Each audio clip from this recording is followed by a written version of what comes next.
Alabama. These two have been going at each other for a while, but they put that aside to make sure that their players understand that it is about teamwork. Jackson Shipley. Not too many questions for this young man going into year number 2. People always are afraid of a sophomore slump, but you see a young guy like Jackson Shipley come out with his work ethic, his understanding for the game, and for a guy that had one of the great freshman seasons for a receiver in Texas history, just by being around him, you would have no idea. The attitude is almost along the lines of a walk-on. I want to mention there, too, you saw he and David Ash communicating right before one-on-ones. That's what we're watching here now. That's how you get chemistry between a wide receiver and a quarterback. And I think that's very important chance to pick the route. And we're here in the red zone, a very valuable part of this offense, somewhere where this Texas offense struggled a season ago. Just a great-looking athlete. Mike Davis has had a solid camp. Coach Brown has talked a lot about how he had a lot of things going on a season ago, from minor injuries just to some distractions. Mike Davis has looked like the old school Mike Davis. Ryan Jackson, young receiver that's trying to stay healthy as he makes that nice grab. Ball thrown on the dot from Case McCoy. Defensive back trying to get in and break that one up. Ryan Jackson is a young guy.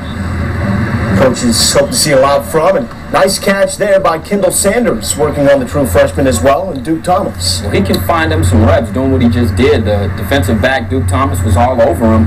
And that's a battle that I think you're going to watch for a while, because those two are some good players, and that's what it's all about in one-on-one is competition. Here's the test. Carrington Bindum and Marcus Johnson. What do you got, young guy?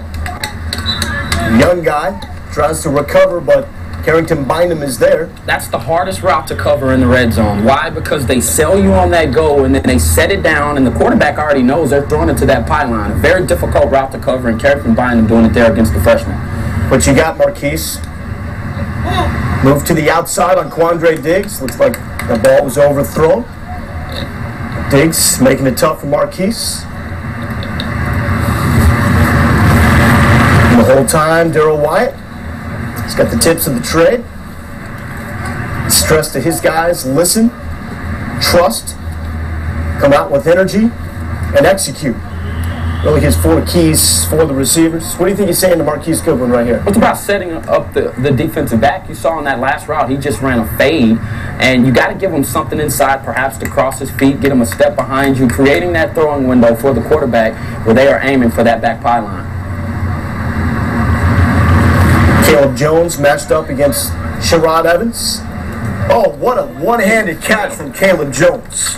Well, this is what you want to see out of number 4. And once again, let's stress the emphasis. He's wearing number 4. There's a reason why they gave it to him, and that's what they believe that he can do, is be a valuable asset in the red zone, be one of those players that can beat man-to-man coverage and give his quarterback a chance, just like he did there with a phenomenal catch. Another potential red zone threat, John Harris.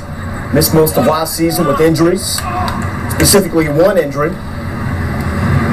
They gave him reoccurring problems. Working on Adrian Phillips to move to the inside, and Phillips jumps that and almost picks that pass off. Phillips has been one of the guys that really on the national level flying under the radar, but you would not know that by the way the coaches talk about him here. Well, I hate to go back to that play, but what was most important about that coverage is that he went underneath, utilizing that back line, which is important. That 12th defender that I talked about, he used it, and that's why he was able to undercut the route there and make a play. Josh Turner to J.A. Johnson. Looks like we're going to run out of time with this